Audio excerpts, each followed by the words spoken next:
Good afternoon, and welcome to Lifelong Learners. And I'm your talk show host, Terrence Perry. Thank you all for tuning in and joining us today. I just I just want to take a moment and say I appreciate you all as an audience for tuning in each Tuesday evening at 2. Um, and I just want to thank each and every one of you for the continued the following. We've grown in numbers over over the past few months, and I appreciate you all continuing to tune in. Oftentimes you're not calling in, but I understand because we are an older audience, we don't call in as much as the 25-year-olds. I get that, but at the same time, I still appreciate you tuning in every Tuesday evening. Uh, Let me welcome my producer Amnon this evening. Hello. All right, man. You ready to? What's up, Terrence? Not a whole lot, but I do have something in store for you today. You're going to be moved by this awesome young lady that we have in the studio with us You today. always seems to Yeah. somehow find the most awesome guests, I surround myself. and I learned a with lot. such. And I learned a lot. Well, you think you've learned a lot thus far? Follow us today, and I will go ahead on and introduce her, uh, Joycesonia Lawson. She's the CEO of Revolutionizing Schools. She's also the author of the book. Is that book by the same title? No. So we're gonna get into that, and you're gonna kind of bring us up to speed on the upcoming book that you do have. Um, but just let me thank you for coming on the show. I appreciate you being here today and sharing your awesome revolutionizing schools testimony with us today. So can you kind of just tell us a little bit about yourself and about revolutionizing schools? Okay, well, first of all, I wanted to say thank you so much, Terrence, for having me. My name again is Joycesonia Lawson, and I have been working in education for about 17 years now. I have volunteered in schools, I've ran several community school programs, I have worked at the elementary, middle, and high school level for a year, and most of my time has been spent as an elementary school teacher, teaching third, fourth, and fifth grade students. I have always wanted to work with children, and I've wanted to work with children at a greater level. So I did think that I was going to go into administration, but I was led into a different area. And with this area, revolutionizing schools, I can impact children, but I can also impact families and generations. So I'm very excited to be here and to tell you all about this. And we're glad to have you. But just based on what you just shared with us, do expand on your conversation from you transitioning from working with the third and fourth grade, and I know you work with fourth and fifth graders also, but from that transition to revolutionizing schools, how did you transition from the teacher to the I guess the overall, what would you call yourself? A business. Uh, Definitely that. So many different uh, terms. I would wrap it up in parent, teacher, advocator. I would say that. That's what I am.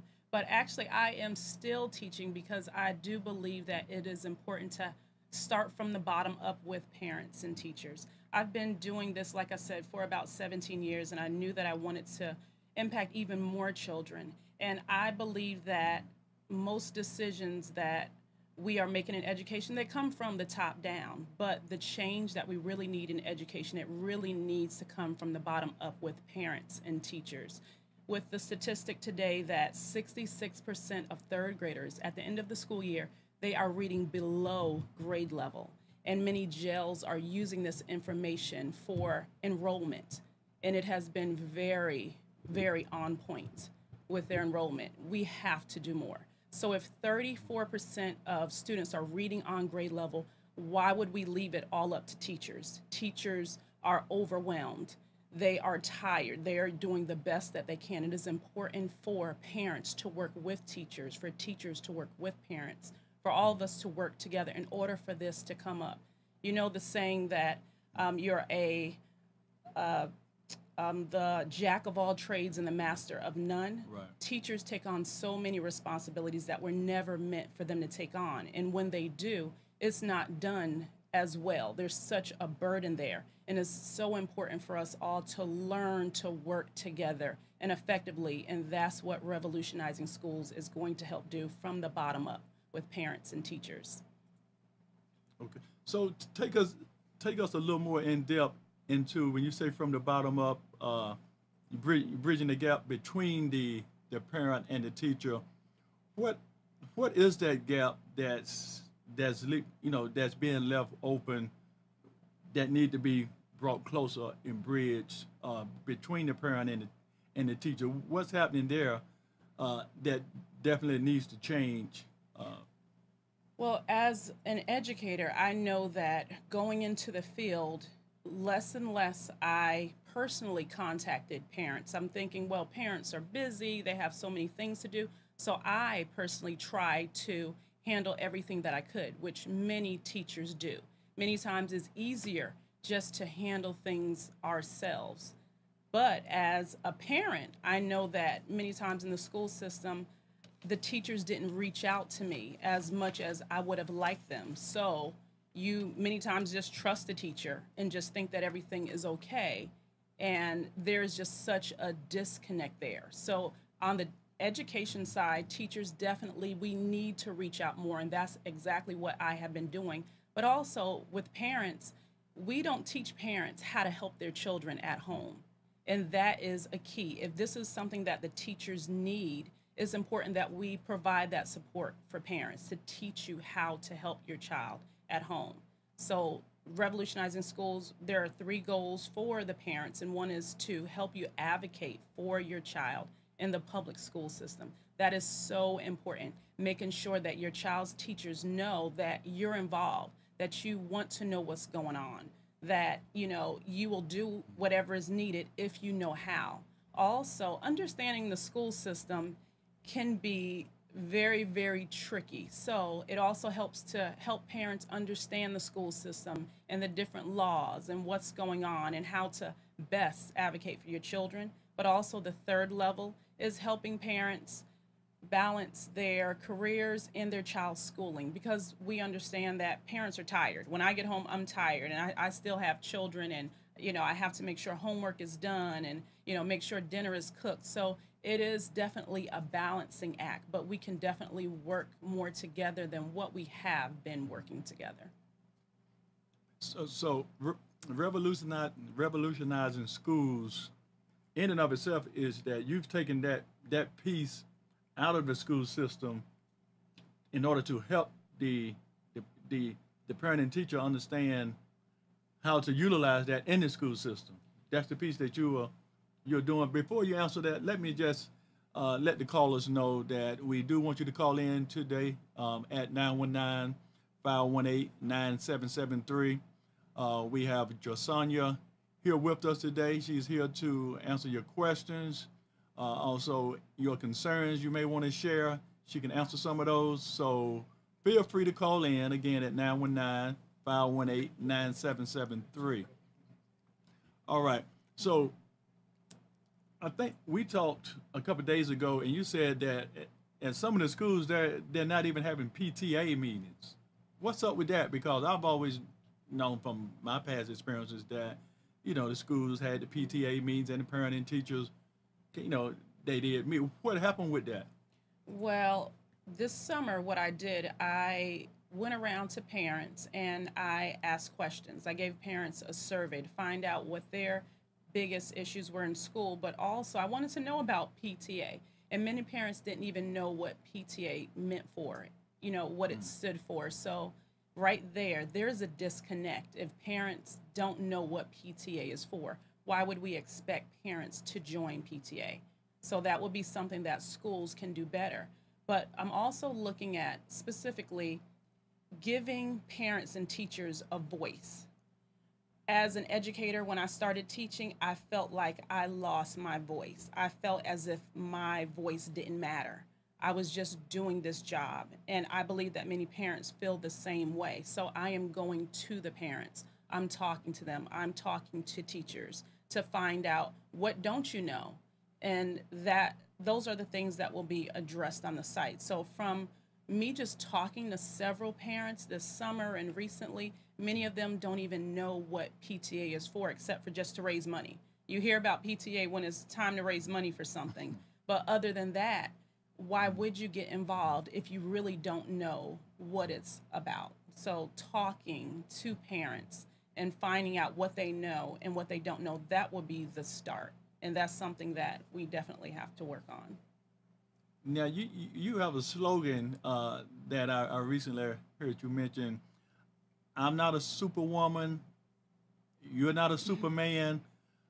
I'm a school teacher. I'm a teacher. And that is the name of my book, and it's titled I'm Not a Superwoman, I'm Not a Superman, I'm a Teacher.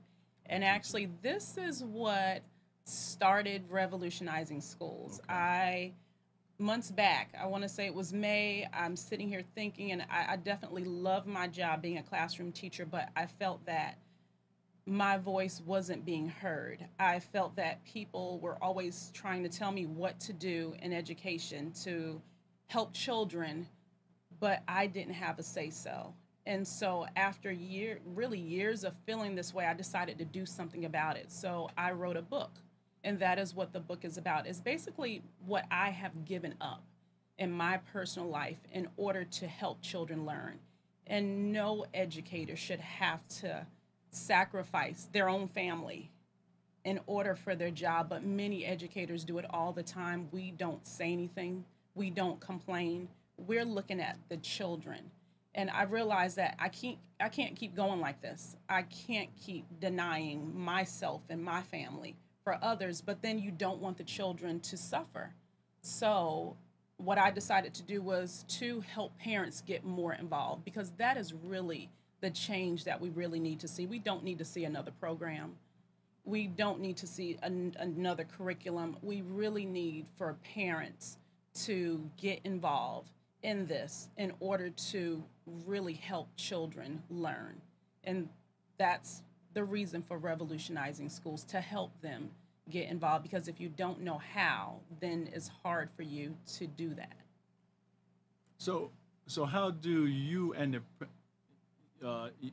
the parent connect to get that parent involved? How do they find out that they need to get involved? If they don't know that they don't know, then how do they come into that knowledge of knowing I need to find out more about, this organization so I can help my own child? And if you do go to the website, www.revolutionizingschools, that is one of the first things that you will see is that statistic about how 66% of third graders are not reading on grade level. And this is used to determine later jail enrollment rates. So when you see that, I would automatically think, you know what, something needs to be done. Something definitely needs to be done. And then it goes into the goals for parents, helping you get more involved in your child's education. However, on the teacher side, I'm working with teachers in order for us to reach out to parents more, because we have to reach out to parents. We have to let them know really what is going on and how, if, like I said, if 34% of third graders are reading on grade level and we're using this for jail enrollment rates, how can you not get more involved? Why would you leave your child's education just in the hands of a teacher? And yes, teachers are great. I'm for teachers, I'm a teacher, but we cannot do this alone. We really can't. I do believe that knowledge is power, and that with understanding that power, then opportunities will come. However, but if we can't even get to the knowledge, if our children are reading below grade level and they're predicting years later what will happen to them, we're already in a bad place.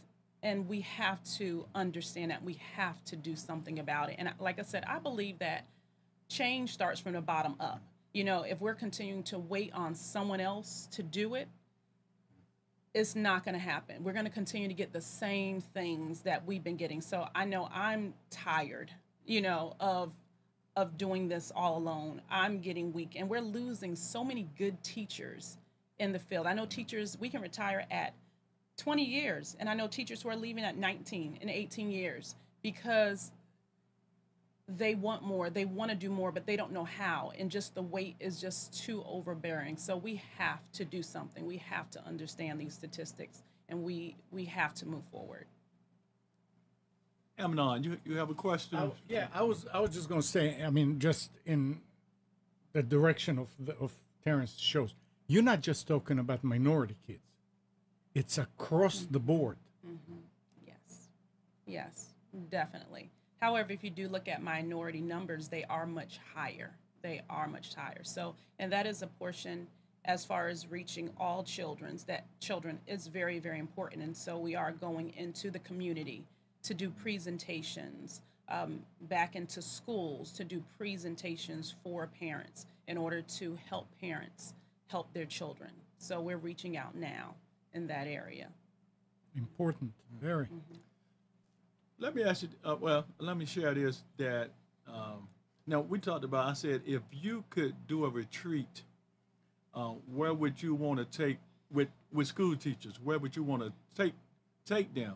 And you said Finland, and that surprised me, but at the same time, when you explain why, I want you to explain to the TV audience why you would want to take the teachers to Finland for a retreat. Why would that be the ideal place?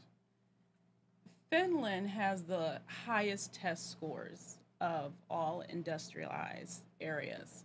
So it's important to find out who is doing this well.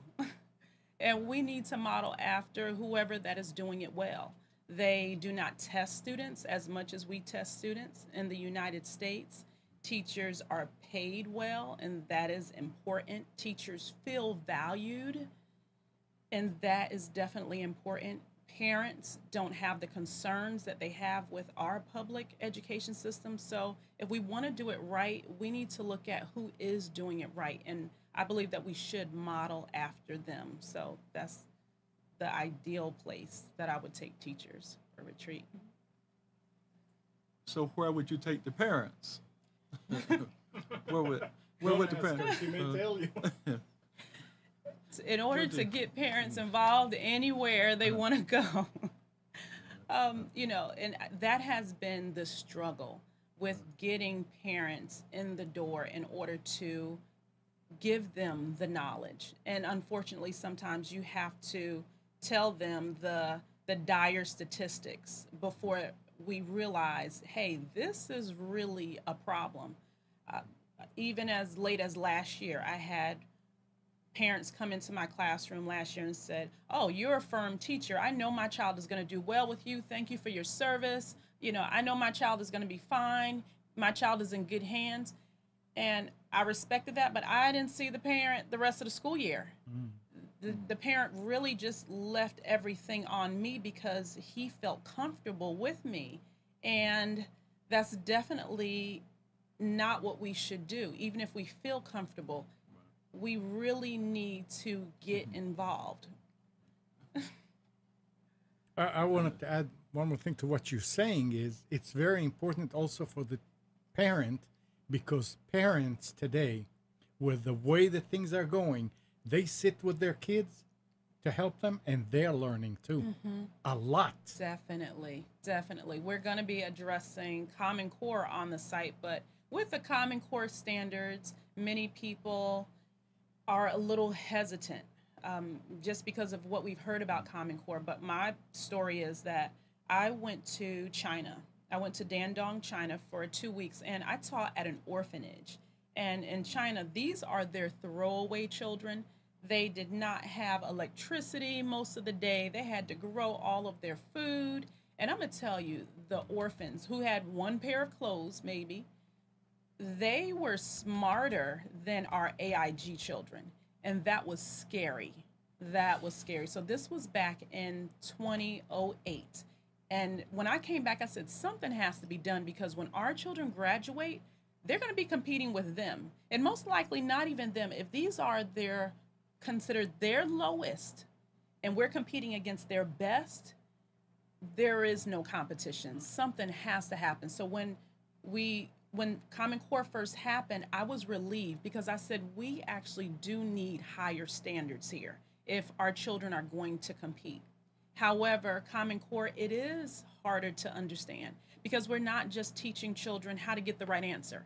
It's actually not about the right answer at all. It's about the process in getting the right answer because there's so many processes that you can use in order to get the right answer. So the quickest way may not be the best because we're trying to teach them to be problem solvers in any situation, not just for this problem, but for whatever problem that happens. They need to be able to look into it, break the problem down in different ways in order to get to the root. So when you start to really understand what Common Core is about, then you start to open your eyes to it and you become a little warmer to it and you're willing to understand it more to help your child. But definitely it is a process. So now that's what the teachers are having to work that process. But now, what are the parents? Are the parents able to engage in that Common Core process to help the students with their children to do better? I would say no. And as an educator, it took me about 3 years to warm up to Common Oh, yeah? Core. About 3 years. And this is something that, like I said, I also want to do teach parents how to help their children with the schoolwork. And it is not at the basic level. Like I said, we're going to be competing with children in different, our children are going to be competing with them. They're competing with them now.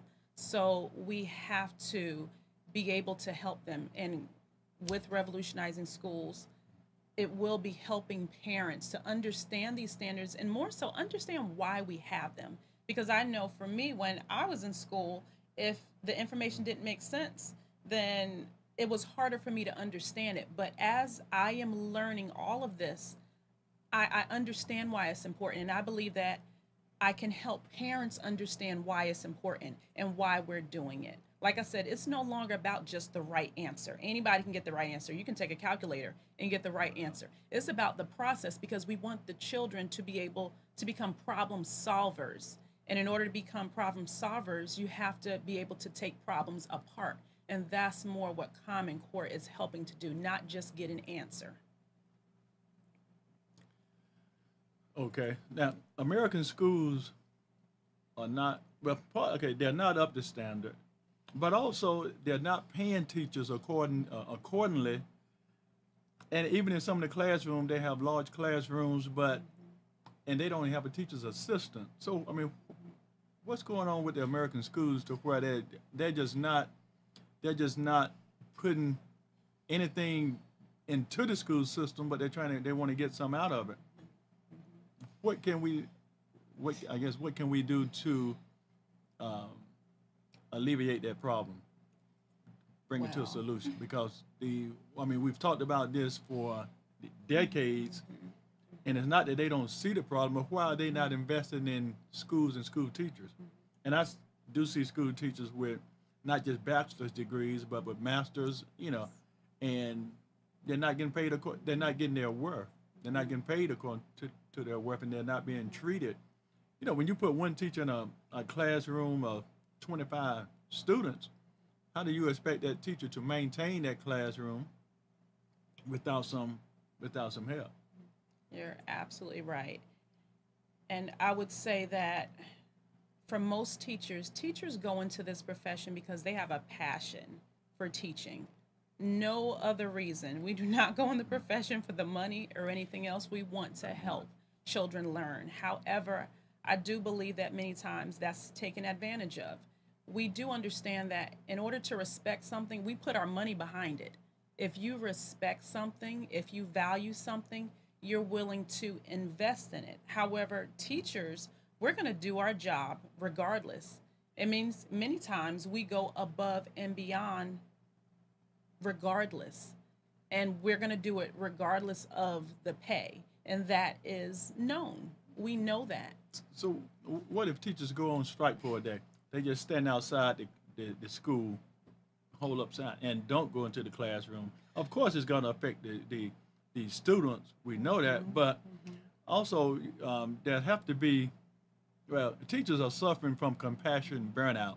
Because like you said, teachers do it because they love it, but just like yourself, you was been with the school system for 17 years, but it burns you out having to just do, and nobody's not pouring back into you. So if teachers are not being poured into, how can they really be effective with the children if they're burning out? They're burning out. They're frustrated.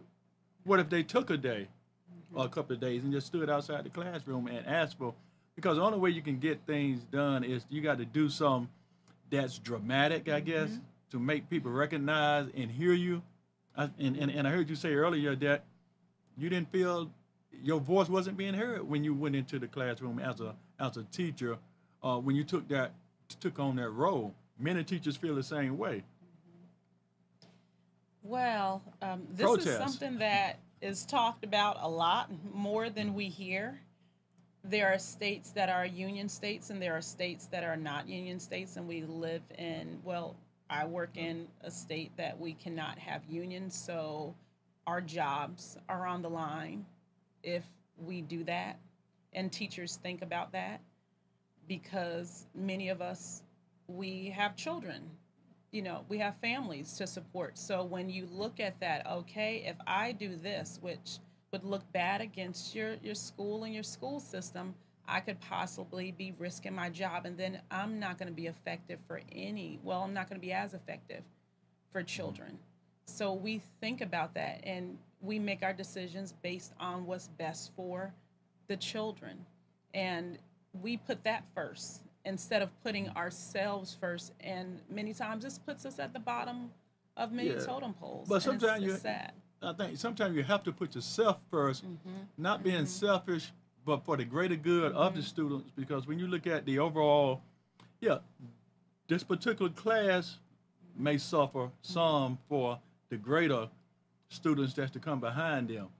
But if you don't take a stand today for the students today, then the students tomorrow are going to suffer too from the same thing that you're talking about: compassion, burnout in teachers, and students are not meeting the grade level. I mean, when you look at the test scores and the scoring is already low. So, those factors are already in place, and they're not going to change because America is not pouring back into the school system. What's the educational lottery all about? I mean, is that money? Schools so poor in America when all I hear is the educational lottery, and how much of that money is going back into the school system? Okay, well, I'm gonna address the first part and then Right, deal with the lottery because that's a different issue. Yeah. And there are organizations out there, and they do picket, they do go to the Capitol and bring attention to these things, which is great. And for teachers to get a part of it, this is great. And then the school systems, many of them do support teachers, and if teachers let them know what's going on and something happens, they understand what was going on and they do support teachers in that. So it just depends on the teacher and where that teacher is as far as dealing with enough is enough. And my enough is enough was starting the book. I wanted to help teachers so that they didn't go through the same thing that I was going through. And then from that, in order to continue on with that and to regain my life back, I need to help parents help their children, because I just can't say, I need to back up. I need to take care of me and my family. The children are going to suffer. So when you look back to that, what can we do? And my call to action, my, enough is enough moment was starting the business and writing the book. But teachers, we have to get to that point in order to take that next level, because if not, we're just thinking about the children and we're putting ourselves last. Now, as the educational lottery is concerned, and at first I thought that the lottery was a great idea, but when we started to get money from the state, the schools took back money. So it was a give and a take. It wasn't, you're getting more money. Okay, you're getting more money from this pot. We're taking money from this pot. That is exactly what happened, and people don't know that. They just assume that we have more, schools have more money. I buy paper and pencil every single school year, more than I buy for my own children. I'm buying different things for students more now than ever before. But that is exactly what happened. And when we don't know that this is going on, it's hard to say anything or even to act on it. But that is exactly what happened. Money was given and then money was taken away at this, with the opposite hand. So money was when the educational lottery started putting money into the schools, then the powers that be that were putting money into the schools, they stopped. Less money was So it was going less in. money. So it wasn't money coming from both sides. It was just, okay, if you're going to put money in, then we're not going to put. So it really wasn't necessarily an increase.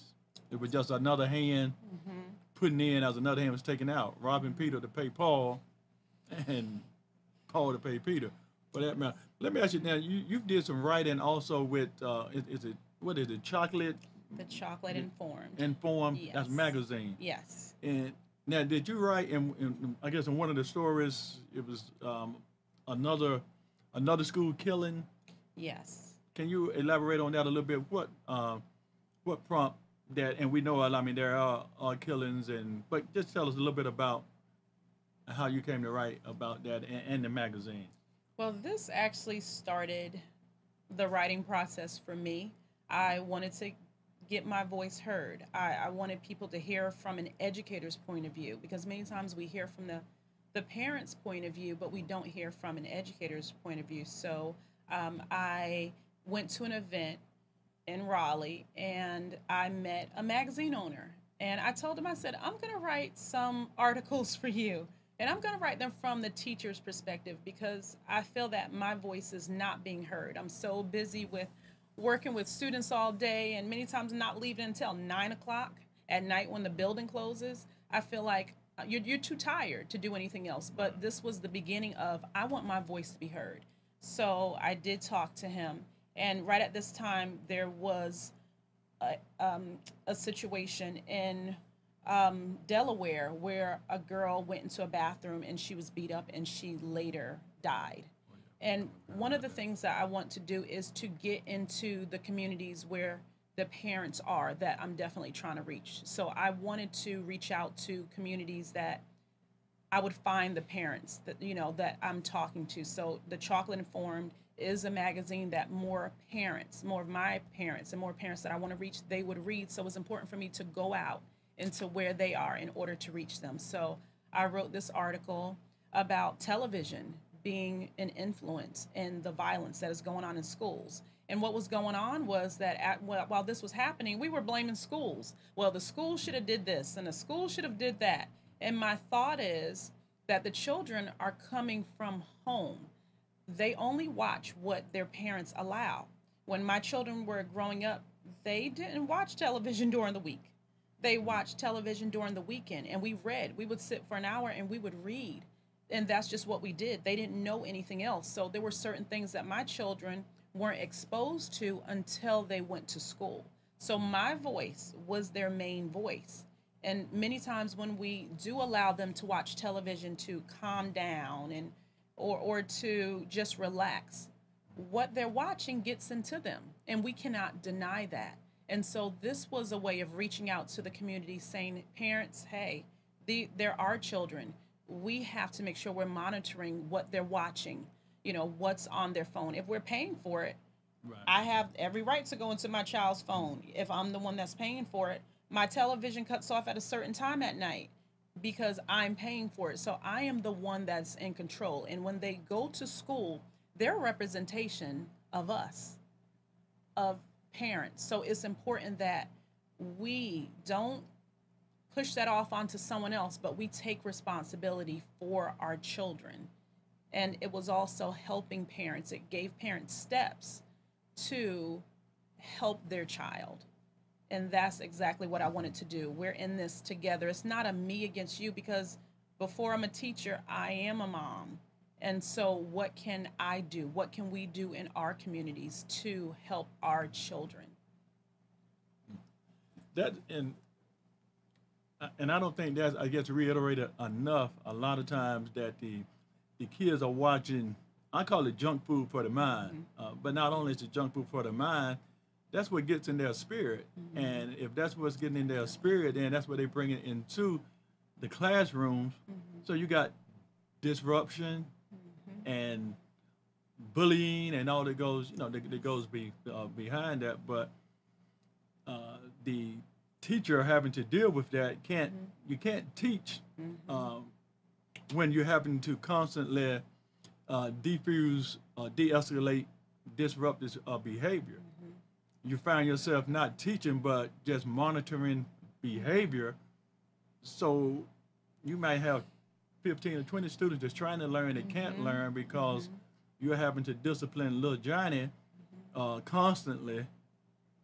But how do you, when you get to that point, who do you get to?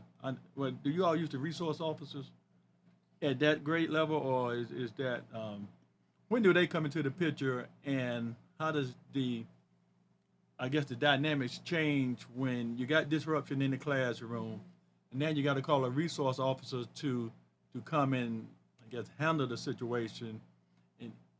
And I'm saying that to say, because when you spoke earlier about when you look at the numbers, how that feeds into the jail system. Is that that scenario where the teacher is having to get the resource officer to deal with the disruptive behavior, and at that point it becomes a legal issue? And this is definitely an issue. And depending on the school or the county that you're in, they might be called something different. We use first responders. And what I have tried to do, and more so recently, is start to build relationship with parents from the first day of school, from the first week, calling the parents, talking to the parents. Because the better the relationship between the parent and teacher, when a child knows that you will call the parent, when the child knows that the parent and teacher are working together, they are more likely to behave. They're more likely to pay attention. And that is what I have tried to do, more so than usual. And I know for me, I'm not at work right now. However, I was texting one of my parents because of an issue that's going on. So building that relationship from the beginning, it definitely does help when there's issues that can become escalated. So that definitely helps with that. But then if the issue become escalated, it really depends on the teacher. And I've always been one, I've tried to handle most of the issues in my classroom because I believe that when I send it to someone else, I lose part of my authority. So I don't like sending children to the office or anything. However, you're right. We have to think about the other children. And that's what I've been doing more and more lately, thinking, if my child is in this classroom, which my children are in classrooms, and a child is being disruptive, my child can't learn. Why is that fair? And it's not fair. So many times teachers will call the first responders or call the resource teachers in order to help get the children under control. And many times the children that we're having issues with this is not the first time, it's not the first year. There is a history of issues with the children. So, I like to reach out to parents and talk about outside organizations or community, whether it's your local church or whoever, because the children definitely do need that help. But it definitely is a burden on the teacher and the other students in class. And then when we turn it over to somebody else, our hands are really off of it. Whatever that happens next, the teacher is from then on working with the other children and no longer as involved in that situation. And like I said, I personally try to deal with my own situations. However, even recently as this past week, had to call others to help with students. And these are young students. So when it gets to the middle school and high school level, I know that the issue gets worse. Continue. Okay. So what I would say to teachers is definitely reach out to parents from the beginning, build a relationship with the parents so that you are talking and you're working together. And then as a parent, if teachers are contacting you, there is a problem. There is definitely a problem. Teachers do not like to contact parents because it makes it seem like they can't handle the classroom. However, no teacher should have to deal with constant behavior problems, because then the learning is not taking place that we really want to take place. And then what happens? More children are at risk of not getting the education that they need, and that just helps the jail statistics. So it is just so important that we are working together. Now, I do know that there are different outside organizations and, family that can definitely help and definitely need to be involved. So, Revolutionizing Schools, and I'm working on this. This is a grassroots effort. Like I said, this is my enough is enough moment.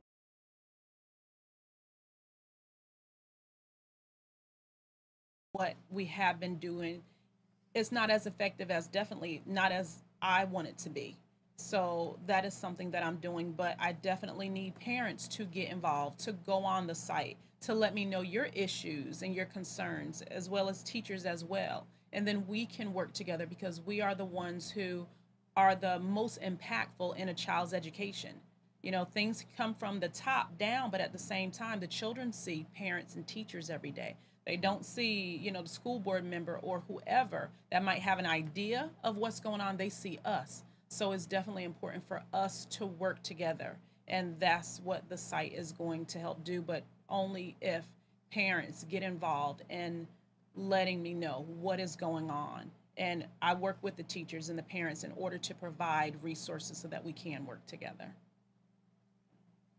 No, you had a question? Yeah, not a question, a comment. My Okay. wife is a TA at kindergarten. And Okay. she's been almost 30 years. And her way of dealing with all this, because the teachers let her do it, they always want Kathy to be with them, is in the beginning, she would lay down the law, and she would really be rough on them. And that kind of fixes it, sort of, but not with everybody. There's always kids in there that will create a situation. And there's really, I hear stories. You can't, parents don't help. They don't. If my teacher called my parents, I would be grounded for a month. And I'll say this, because I am one of those teachers who, from the beginning, you lay down the law, but many times parents, they're out of resources and they don't know what to do either with their children. And they're not willing to learn from you either. You can try and try. Some will, I'm sure. Some will. But in those situations, like I said, this is the whole spectrum. Is so much greater than just this part. And I know that I can't solve everything, but I'm going to try from the area that I feel that I have influence over. But that has been an issue, because I have talked to a counselor, and I said, well, you tell me, because you work with parents as well, especially when they're having problems. What kind of resources do parents need? And that was her biggest concern, that many parents, they can't control the children either when they're at home. So especially if we're having problems with our own children, we can't just send them to school and just expect the teacher to handle our problems for us. That's not fair. It is definitely not fair. So we have to work together, and teachers, we're willing to work with parents. We are, but we have to work together. We have to make sure we're doing it together. It should not feel as if the teacher should not feel that she's in this by herself, and no parent should have to feel that they're in this by themselves. So that's something that I'm trying to address with Revolutionizing Schools. But like I said, it's not about just me. It's about parents and teachers, us working together, talking about the issues and how can we directly help our children. It seems like a lot of parents forgot that it's about the kids. It's not just about them. It's really, you need to work together for the sake of the kids. It's about parenting before the child get to school, so the child will have some discipline and listen to authority, which is the parents should be the authority in the home, and the teacher should be the authority in the school. But if the kids are not listening to the parents at home, which is the authority figure, then certainly when they get to school, they're not listening to the authority in the school either, Right. unless that teacher is, like you said, she chop chop, she Strict. put her foot down. But Mm-hmm. then you get that rebelliousness because my parents don't tell me when and what to do. You ain't gonna tell me when and what to do. Parents don't reinforce. And right, it's not being reinforced. And some of the parents, from just the way things have changed, whereas now parents can't really whip a child without the child picking up a cell phone or phone calling 911 or social Yes. services, and now the parent can't put their hand on the child. And we're not talking about abuse. We're talking about maybe a spanking or a whipping or, you know, what was natural in the past. But now parents have that fear of, I'm not going to jail for touching my child, but that's what the state is mandating that now I can't even, that's not a way that I can discipline my child now. Not saying every child need to be disciplined with a whipping, but it's not saying that some don't. Different children respond to different things. That may be one of the things that a child responds to, but if that's taken away and the parent is scared, so then the parent just done threw their hands up. Now you're sending them to the teachers at school. Exactly. Then the teachers can Expecting only a take so miracle. much, then they throw their hands up. Yeah, You know, expecting so a miracle. yeah, so we have to get Yeah. back to some of the basics and just discipline children. You know, not abusing them, but discipline children. And sometimes that means more than just a timeout. You're right, and that's where it goes into the community aspect because schools are not going to touch that. You know, the public school system is really not going to touch that, and this is one reason why I do reach out to churches and different, you know, community organizations in order to help parents. But this is, like I said, me reaching out. The parents, they have to want that help, and I'm working on another business venture, actually a nonprofit, because many times in schools, what we hear is we don't know how to get parents involved. We don't know how to get parents involved. But I really believe if you feed the parents and if you provide something for the children, the parents will come. It's unfortunate, but if that's what we have to do, then hey, let's go ahead, let's find the money to do it. When parents get home, they have to feed their children, you know, they have to entertain them. And if there is an organization that helps to do that, and even, you know, providing incentives for parents to come out, then that we will be one step closer to giving parents the information that they need. So I'm working on some things, but I want to hear from parents. I want to hear from teachers because we're in this together. It affects us more than it affects anyone else in education. When we're talking about what happens to our children, we're the ones that, after the child, we're the ones that suffer most. We're the ones that hurt when the child does not pass a test.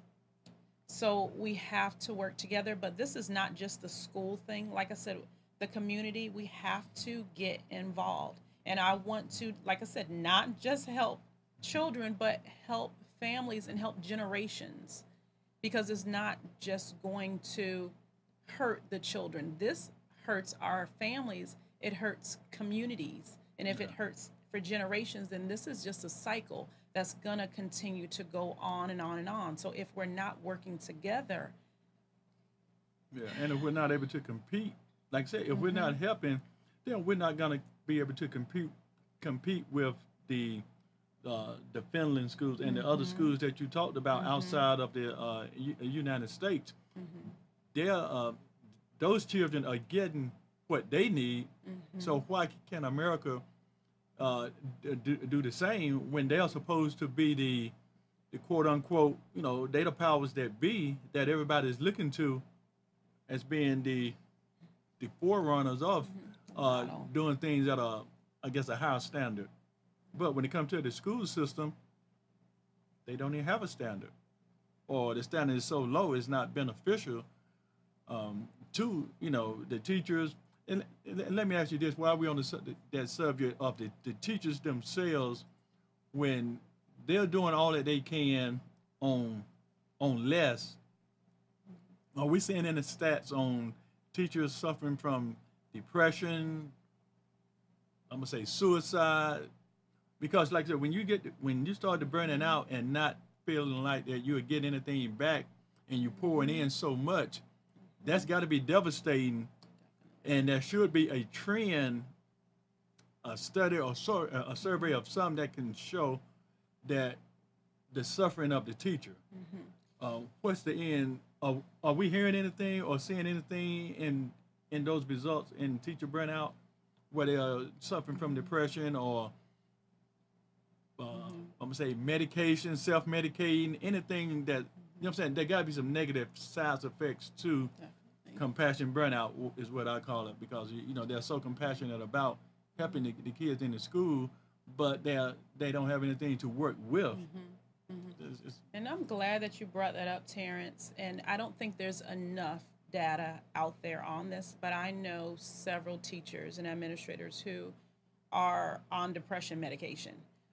Several teachers and administrators who take sleeping pills. I used to take sleeping pills myself because it's hard to unwind when it seems like the weight of the world is on your shoulder and you're not getting the support that you feel that you need.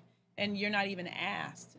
No one really asked you what you think will help you with what you're doing with children. So there is some data out there, but there's definitely not enough data out there. This is also one of the biggest reasons why you find teachers who seem disgruntled. You know, they seem like they're upset all the time. But if they're dealing with these issues over and over and over again, and every year there's more piled on them, it can break a person. It can really break a person. And this is why we have teachers retiring or just walking away from the profession at alarming rates, because it can be overwhelming.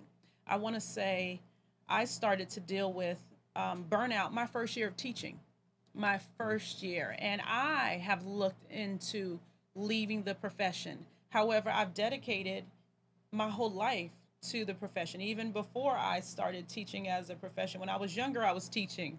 So when your desire is to help the children, many times you stay in it solely because of that, even though the payouts, as far as what it does to you mentally and physically, how it affects your family, it's not worth it. And so there needs to be more research done on this, and more teachers definitely need to speak up. But many times we don't have a platform, you know, and we feel like we don't have a voice. I would say a year ago, I would not be sitting here with you thinking too much about how this might negatively look to my school system. However, because of the business Revolutionizing Schools, I believe that I can help even more children. I can help even more families. So that outweighs me sitting down, keeping quiet, and keeping this all bottled up. But it is important for teachers to speak out, and Revolutionizing Schools is helping them to get this platform, as far as writing blog posts, you know, and letting me know what content you feel that is important for parents to know and to understand, and how it will help their children. But the data, we have more than enough information out here that will show that this is affecting teachers, their mental state, their physical state, their families. And I don't know who else beside teachers this really matters to, because the money is not there, because we don't pay teachers enough. We kind of look at them as just doing their job, and we're doing way more than what our job is supposed to be. Let me ask you this: when you're saying teachers, are you also talking about the school principals and assistant principals, or now are they different than the teachers? But in their role, are they the voice? Are they speaking out for the teachers, advocating, or you know what I'm saying, they just, I guess, playing their role, playing their position, and not on a large scale? I know there may be individual ones that may speak out, but on a large scale, what is the role of the school principal and assistant principal in relations to, I guess, the teachers? And actually, when you were talking about teachers suffering, and you know, and I started talking about sleeping and medication, right. I brought up principals because I do know, because administration was something that I was looking into, and I've worked with several administrators. I personally know administrators who are stressed out as well. However, what I'm talking about mainly would be about the classroom teacher. And we know that principals, they're the head of the school. So they are the school operations center. They do not deal with the students at the same level that teachers deal with the students. We send discipline problems to administrators, and at many schools there's one to possibly three avenues before it even gets to the administrator. Assistant principal just assists the principals. They talk to parents as well, but there's no other position that I know within the school that affects the child's education as much as what a teacher does. You know, they've done studies on this. You can change the principal, and many times things won't affect the children, but if you affect the teacher, that will definitely affect the children. If teachers have things going on in their lives and we try to switch off, we're humans just like anyone else. And that's where the title of the book came from. I am not a superwoman. Don't think that, you know, some way, somehow, when things go on with me, or, you know, what have you, I can just switch it off. I try to, but at the same time, we're human. You know, when things make us sad, they make us sad, you know, regardless. And we're not immune to any feelings that any parent or anyone else wouldn't feel. So it's important to look at a teacher and understand what a teacher is going through. And that is why I wrote the book, to tell people really what teachers really go through. I stay many times at work until 7, which I'm getting better. 7, 8 o'clock, 9 o'clock, Wow. I'm leaving with the custodians. But That's a long no, day. there's no, it is. But there's, people really don't know what I'm dealing with. However, there are other teachers that take their work home and they're working till 7, 8, 9, 10 o'clock at night. And this does cause strain. It causes strains in every part of your being, in every relationship that you can possibly have. It can affect that, because this is a profession where, unless you're in it, you really don't understand what is really going on. And even as an administrator or other support people within the school building who may have been teachers, because most of them have been teachers, unless you're in it now, education is different. The children are different than they were 2 years ago, 3 years ago. I would say they're different than they were last year. What do you mean when you say that the students are different? In what way have they changed from year to Year to year? year. I can see a decade ago they may be different than the kids of today, and several decades ago they may be different than those kids. But from year to year, how have they changed? What are you speaking about when you say that? And I'm speaking directly about parent involvement. Okay. Every single year that I have taught, the parent involvement decreases. And with the decrease, discipline increases. Say that again. There, I said, Misbehave. When the Yes. when the parents' involvement decrease, decreases. discipline increase Yes. in the school system. You're saying teachers have to discipline the student more because the parents is less involved, and that's putting the burden on the teacher. Definitely. And also students are, there are more mental issues, social issues. Last year I had a student who suffered from depression.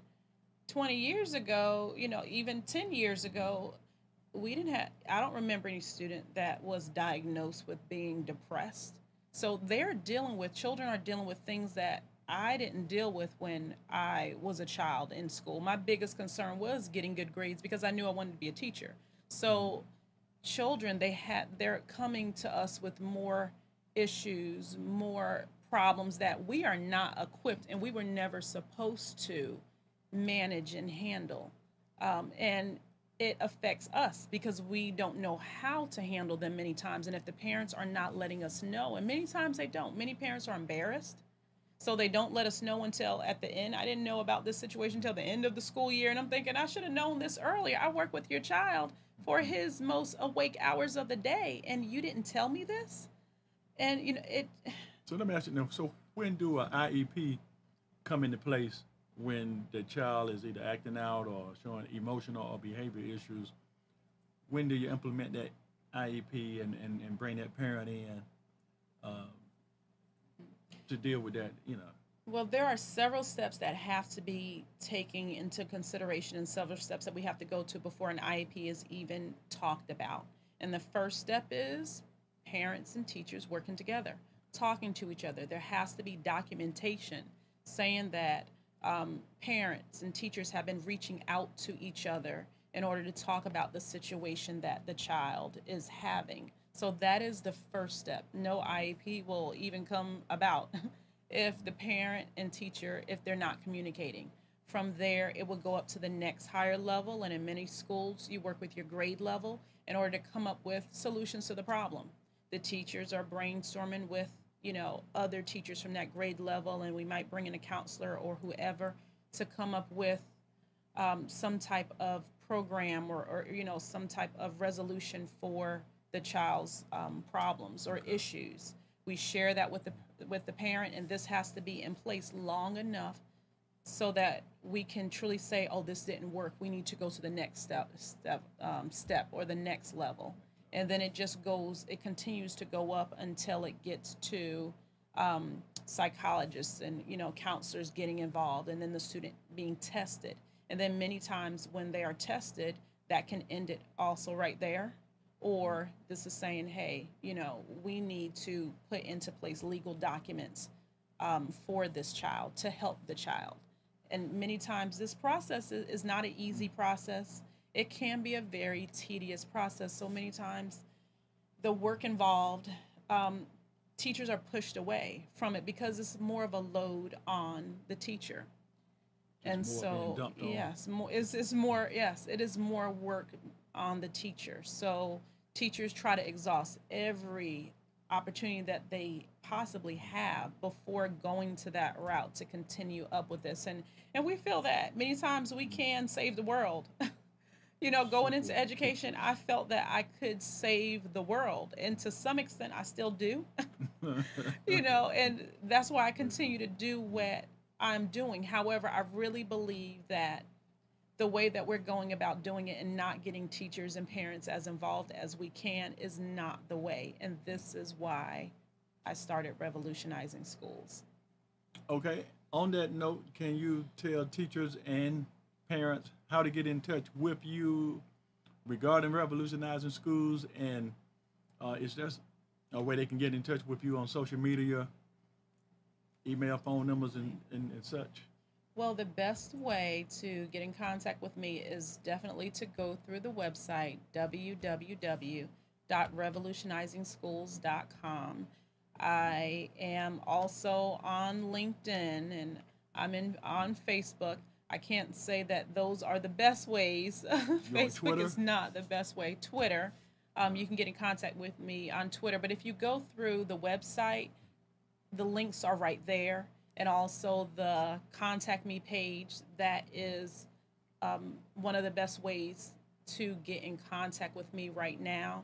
Like I said, I am a classroom teacher, and I see that these things can be improved, but it's going to take teachers and parents working together. So I do need your support. I need you to go on the site. I need you to tell me, what do you need? What areas are you having problems with, so that we can work together? I'm working with several teachers, but I definitely need the parents to get involved, to go on www.revolutionizing schools. The phone number is up there as well. And let's connect. Let's work together for our children. Wow. Joycesonia, I appreciate you coming on the show today and sharing Revolutionizing Schools. I hope that you do get the calls and the feedback, because we do need that revolutionary change to happen, because the way it's going now, it's headed for self-destruction. And before we self-destruct, let's follow some instructions. And I think that you have it. You got the insight. You got basically a program and a process of how to work that program in place to help the teachers and the parents bridge that gap to help the child that's in the school system. So again, we applaud you for putting that in place. You were passionate enough to want to bring about that change. You did something about it. We want to see more of the outcome of how of how it unfolds going forward. So Right. we definitely want to stay in touch. Feel free to come back on the show, particularly when the book will be out when? The book should be out by the beginning of the school year, if not, well, I'm sorry, the end of the beginning of the new year in January. The book should January, be out, that's if not a little earlier. So there is a scheduled book launch in May, but So they I'll can give get you their more book for information. Christmas. Yes, but you can go on the site and pre-order. That will be best so that you can have that book as soon as it's released. So go on the website. All right, we want to thank Joycesonia for coming on the show, and I want to thank the audience for tuning in as they do every Tuesday. We look forward to you tuning back in with us next Tuesday. I appreciate you all tuning in. Joycesonia, I appreciate you being here. Thank you Too, guys. for Have a having great me. week. Be blessed. Have a good.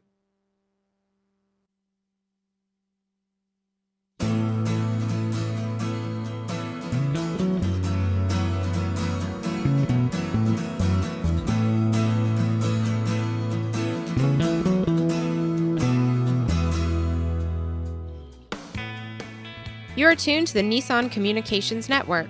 Our weekly lineup of call-in programs includes Computers 2K Now with Amnon Nissan, My Life, My Will with Gisela DiCarlo, The Tanya Love Show, Health Then with Debbie Bruck, Breaking Free with Marilyn Shannon, Triangle Be Well with Howard Jacobson, Lunch and Learn with Rabbi Yisrael Cutler, Lessons of Vietnam with NCVVI members, Current Affairs with Amnon Nissan. And if you tuned in too late, you can always watch each program in its entirety or download an MP3 audio file of it in the archives section on nissancommunications.com. Don't forget to subscribe to our YouTube channel, follow us on Twitter, and like us on Facebook. Sponsored by Atomos.com, makers of quality video recorders and converters, CarolinaApparel.com, and DeltaForce.net.